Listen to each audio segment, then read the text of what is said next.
And if you put in her search bar, crochet fruit coasters, all the materials and the instructions on how to do this will be on that.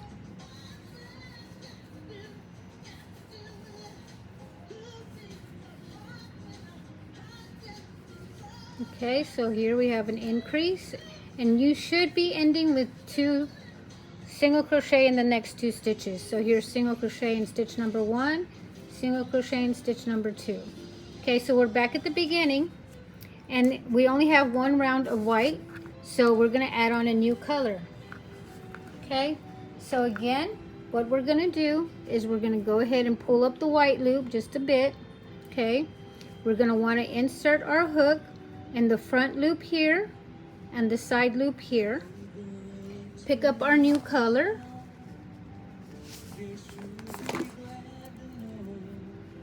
loop it onto our hook, and bring it through those 2 loops.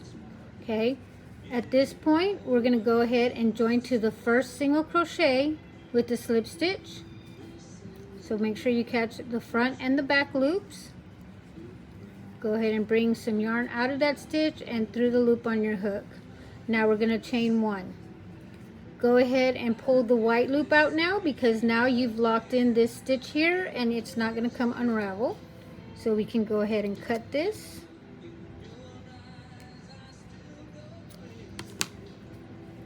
And now all we're going to do is make 1 single crochet in each of these stitches here.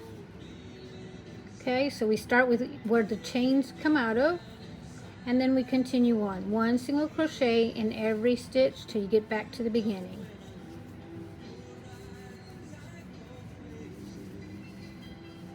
So if you're watching this on YouTube, I do weekly lives, which they're going to start.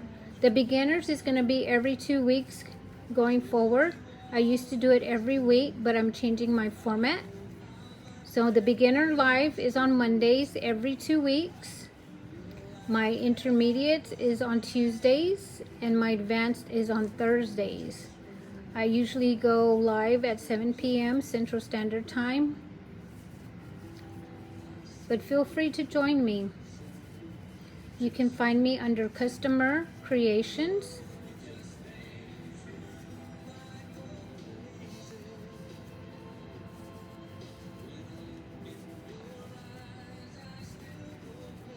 And if you happen to just stumble across my YouTube, why don't you give me a subscribe, shoot me a nice little comment. It is nice to meet you. I hope that if you're beginning to learn crochet, that my YouTubes, my TikToks will be very informative. Okay, so here we are. We're back to the beginning again. And now all we're going to do is we're going to fasten it off. Okay, but I'm going to go ahead and do the invisible join. Okay, so we're at our last single crochet. So why don't you go ahead and just cut a good probably 5 to 6 inches, just like that. Okay, now pull this loop all the way through and get your yarn needle.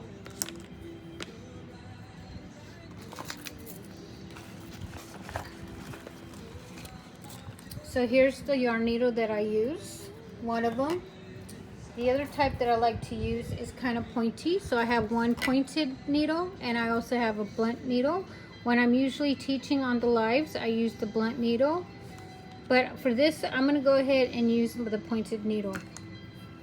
Okay, so you're just going to want to thread your yarn needle just like that.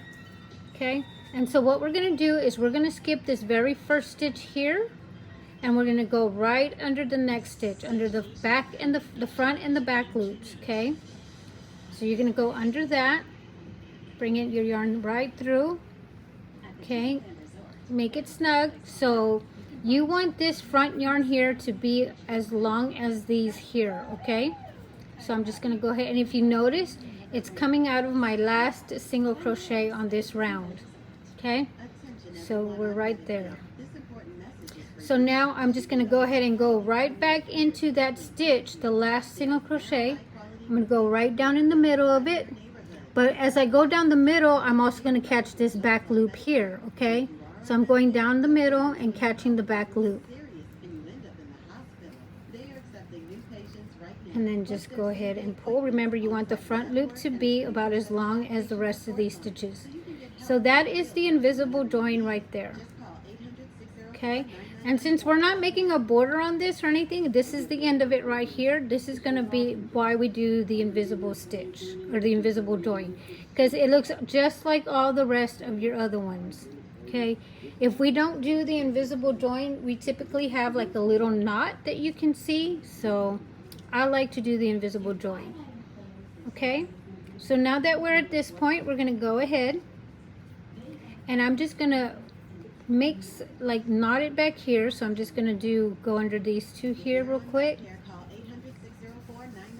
and then I'm just going to go back into this loop here and holding these stitches here just like that, because once I pull, you have the possibility of snagging the invisible stitch tight, and then you're going to be able to see it. So hold those stitches and then just knot it like that. And then we're going to go ahead and weave in our ends. So what I like to do is I'll go in the same direction. I'll go direction 1, come back the same way, and go back up the same way. So that's like 3 times. I like to call it the sewing machine method, because that's how a sewing machine knots the work when you're done sewing. So I'm going to go ahead and bring it out this way. Okay. I'm going to go back in the same direction, but not necessarily in the same way. So what I mean by that is I'm not going to go under this loop here where I see it, or under this loop here. I'm going to go ahead and I'm going to kind of stab it right here, go and split this stitch here, catch the yarn that just came out from this weaving in, and just go in and out, in and out. So when you're doing this, you want to be sure that you're not seeing your hook, your needle in the front. Okay, and that's why I like to use a sharp when I'm doing this, because you can go and split the stitches easily. It makes it easier for you to knot your work. And so again, I'm going to go back in the direction I came, but not necessarily in the same way. Okay, so you saw that the other one I went here first, so now here I'm going to go ahead and go off to the side a little bit, and I'm going to split again my stitches, and there we go. And we are done.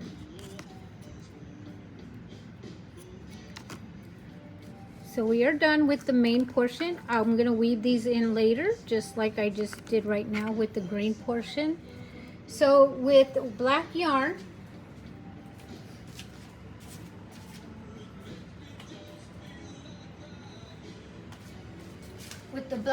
we are going to make the seeds. Okay. And for this one, you can go ahead and use a blunt needle if you want, because we're not necessarily needing to weave anything in. Okay? And I may have a little bit too much black yarn, but that's okay. So you're going to want to make these seeds, so to speak, going off of round 1 and into round 2. Okay? And they are like 1, 2, 3, 4, more or less anywhere between 4 to 3 stitches apart. So I'm going to start from the top. I know I said use round 1, and we're still going to use round 1, but I'm going to start up at the top and leave a little bit, because you're going to need to knot it up, and just go into round 1 stitches. Okay, so now we're down here at the bottom. I'm going to come this way, and I'm going to come up here.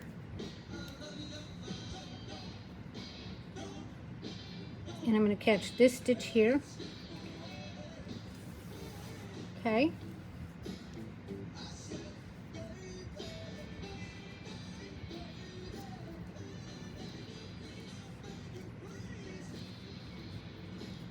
And then I'm going to go up here into this stitch here.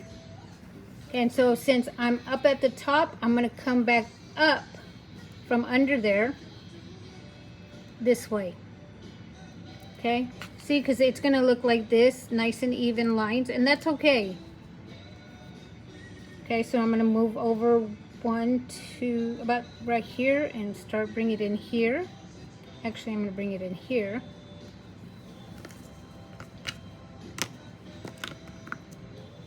And I'm going to come down here. So the next stitch is going to come up from the bottom now. And again, it's going to be about 3 to 4 stitches. I'm going to come down here. And I'm going to come up here because I stopped at the top, so I'm going to come up at top.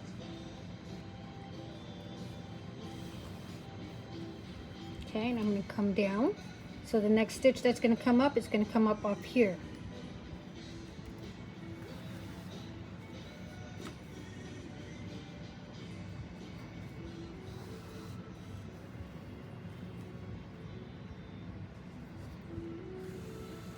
And there we go. Okay, and so now what I'm going to do is this last one here.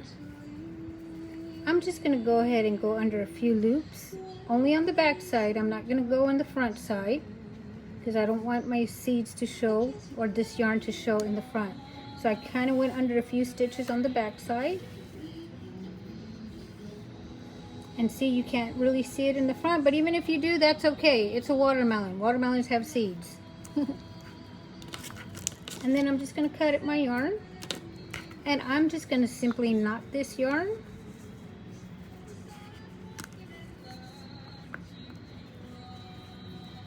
So if you're using it for a coaster or an applique, you are going to have some backside to it, but that's okay. There's no way we can cover that up.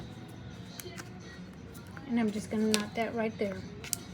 These I'm going to weave in so you can't see them with their respective yarn colors. So this one I'll weave in the green, this one I'll weave in the white, and of course the pinks with the pinks. But there we go. This is the Repeat Crafter Me crochet fruit coasters. Thank you for watching my live.